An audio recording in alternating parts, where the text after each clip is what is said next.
asked you to be on the radio. Hi. Okay. We got invited to come. Well, I hope you were invited. Yeah. We've created a new award, Okay. and you and Suzanne are the first recipients of the Lifetime Philanthropy Award to honor people that have made an impact in our community. So we wanted Thank you. to present this to you and say thank you to you and Suzanne for everything you've done. And we figured what better way than to have somebody. Hey, you better thank the kids because the money came out of their pocket.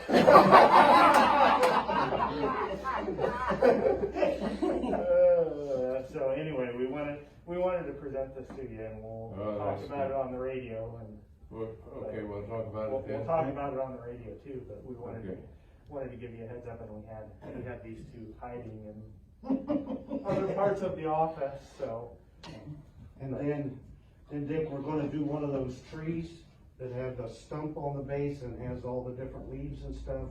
And you and Suzanne will be the first leaf on the tree, so. She, of course, any contributions and things over the years, she endorsed it. Like I told you about the time we talked on the radio about the kindergarten. Preschool program. Yeah. As I walked in the kitchen after that, she says, "We're gonna give to that." Yeah. And which we have. So. I know that you guys have done a lot of things quietly throughout the community too. And you wanted to. It's because of the community. We've had the great support for 53 years. Yeah. So. And even though you don't take credit for it, we know that you're the one that brought the idea back to Fulton County for a community foundation. So really, this wouldn't be here without. Well, Alan Terrell was a big. He and I went over to Monticello. I remember going over there because they had one there. Yeah. Okay. And they had one in Rensselaer, Jasper County. Yeah. That's so. Yeah. That was 26 years ago. That was. Yeah. So, and then I think at one point you told me that the concept came from the Chautauqua was the first place that you heard about it. Yeah. Okay. Yeah. Okay. Mrs. Stanley. Okay.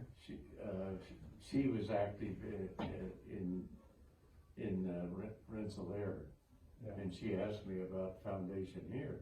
Yeah. I don't know what you're talking about. And it was kind of that was the start of it. Yeah. So actually Jasper County had one before us. Okay. And then I think it was White County. Yeah. That's when we went over. Alan and I went over to visit them there. Okay. Yeah. So then Ernie Baxter was the first contributor. First contributor. $10,000. Yeah. The first fund, the Baxter Inc. Fund. Yeah. That was the very first. Park told me that him and his dad, and I think Fran was involved in the conversation. They went to the initial meeting talking about it, and he said his dad on the ride home said, "We should get that started." Yeah, and that sounded like wrote a Ernie. check Yeah. and did it. So good. Well, as you know, we're in the process of making some gifts before the end of the year, and hopefully that'll happen. Yeah. Doing it before death. So you can enjoy the benefits of it. Yeah. For those, this is our daughter, Nancy. Yes. She lives in Zionsville. And our son, Dan, Dr. Dan. How'd you get off work today? I'm going back to work. He's on his lunch break. So hurry up. He said you can't talk too long because he has to be back mid-afternoon to hang an afternoon. The charter flight wasn't cheap. Yeah. I think I need to call in Evan's some antibiotics maybe. I might need to call in some antibiotics for Evan. That's what happens when you sneak off the floor, you know? I'm just glad I had my mask on when he walked in. I would get lectured. Yeah, yeah. Well, it's finally sinking in. Well, it's really a day to say thank you to everybody who's made a difference in our community, so. But we have with us a very, very special guest today. No stranger to the radio, I don't think we can say this, but we have with us today Dick Belcher. And we wanted to say thank you. There's a lot of things that Dick has done through personally and through the bank, and this year we've had the opportunity to create a new award, and we've been able to honor Dick and Suzanne Belcher with the Lifetime Philanthropy Award, and as a way of saying thank you, because they've done a lot of things in our communities, many of those things very quietly, but we wanted to honor Dick and Suzanne with this award and the very first recipients of this. So with that, I think as an honoree, maybe we just turn the mic over to him and let him share. I mean, like I said, not a stranger to the radio, but again, thank you for all you've done for the community and also through the bank and as a corporate supporter as well. So. Okay, thank you, Brian. Just one other comment. You mentioned the banks 2 or 3 times. It's First Federal Savings Bank. I just assumed everybody knew what I said. Well, thank you very much. I've been involved with the foundation for 26 years. That's when it started 26 years ago. Other communities already had a foundation, and of course the Lilly Foundation set the groundwork for these organizations and has really made it fly. So any success that the bank has had or the Belcher family is because of the community. We have a wonderful community here that has supported new businesses, old businesses, and really made it a great community to live in. One thing, when they introduced you, Brian, they didn't give you your last name and what your job is. This is Brian Johnson. Tell us what your position is with the foundation. Well, I'm the Director of Development for Fulton County, so I work with a lot. That means a lot of different things. Sometimes it means standing out in the cold and the wind, handing out lunches. Sometimes it means working with organizations. But it's a fun thing, and we get to see a lot of good things happen in the community. Well, thank you. And for those out there that aren't familiar with the foundation, you need to get familiar with it. It's a wonderful way to contribute back to the community forever, because those funds are put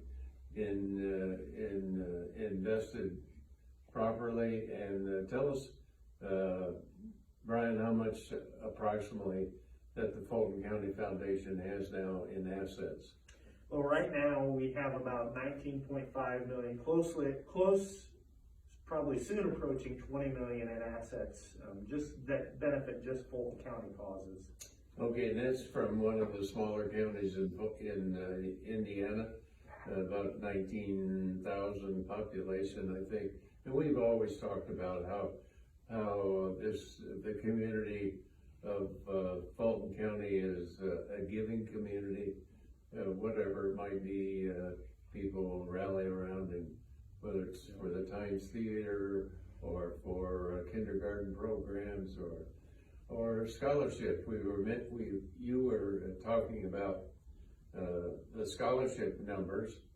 That's a big number. Tell us this year approximately how much you put out in scholarships. Well, this is combined scholarships and grants. So everything that we've done this year with the foundation was $858,000 back into Fulton County. Almost $1 million. Almost $1 million. By the end of the year, it's very likely that it'll be very close to $1 million plus. And that's because donors have reached out and are willing to support, like you said, a very giving community, support needs within the community. Okay, now Brian, there's people out there that are saying, I'd like to be involved in the foundation. Tell us a little bit how they can get involved, what the minimum amount is that they can put in, and how the disbursement is made. we have over 200 funds, individual funds in the foundation. So if somebody wants to add to a fund that's created already because of a cause, we have a variety of things that they're supported. If somebody has a fund that is already created, anybody can add an amount at any time. If somebody wants to create a new fund, say maybe they want to support a specific organization or a cause within the community to start a new endowment fund, there's $5,000 minimum for that.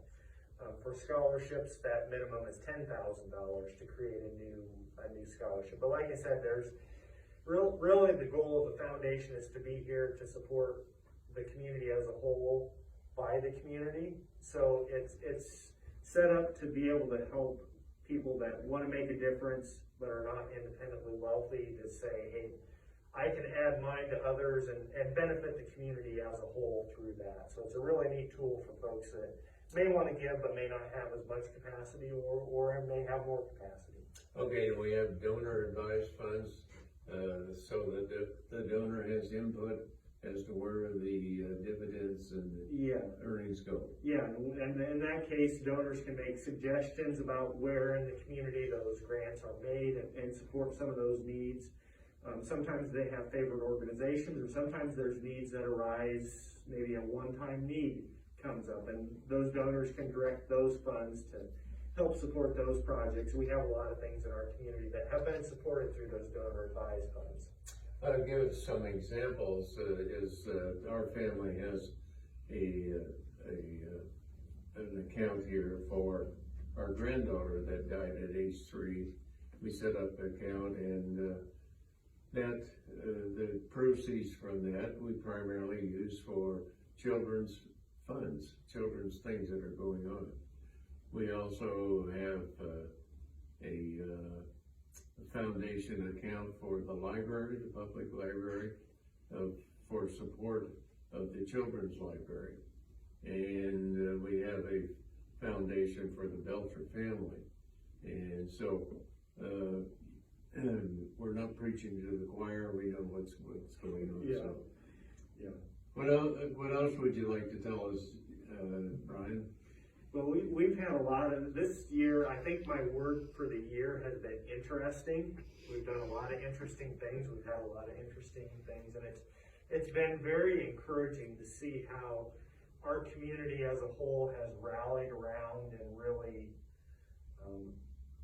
addressed needs. I mean, who would have thought that we couldn't have meetings in person, or we couldn't do things in person that we've figured out how to do, how to collaborate. We've seen a lot of collaboration this year. That's probably been the most encouraging thing for me, to see organizations working together saying, hey, we've never had to do it this way before, but we figured out how to do it. And collaboration between multiple organizations has made a lot of those things possible that weren't before. So it's been very, very neat to see some of those things happen. Well, it's a neat organization, and if you want more information on this, the foundation is located on East 9th Street. Yep. Just 2 blocks, 2 doors down from First Federal Savings There Bank, you go. right next to the bagel shop. Yeah. Anyway, stop in and you can get more information on it. Yeah. How long you been with the organization, Ryan? I've been with the organization for 13 years now, so Okay. it's been a good opportunity to meet a lot of good people in our community. Really exciting, and it's a very encouraging role to be able to see all the good things that are happening every day. Yeah, you see it Yes. quite often. Yes. Yeah. And thank you for your contribution towards that, and thank you for the award that you gave us. Accepted on behalf of Suzanne and myself and the kids. The kids are all involved. We consult, we talk about various things. None of them live around here anymore, but they still have some roots here.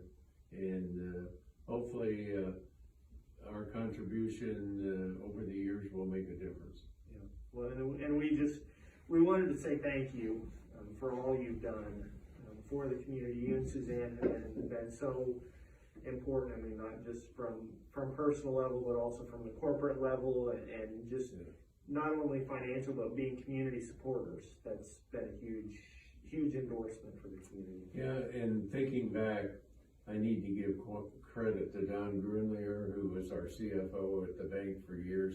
He was a staunch foundation guy, and he was always saying, we should do this. We should give $100,000. We should give $50,000. And he wasn't wrong. So thank you, Don.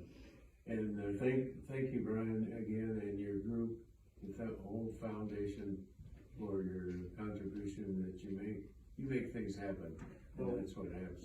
We make it happen because of folks like you that are donors that say, hey, we want to help make Fulton County a better place to live. Oh, you're kind. Thank you very much. Did my whole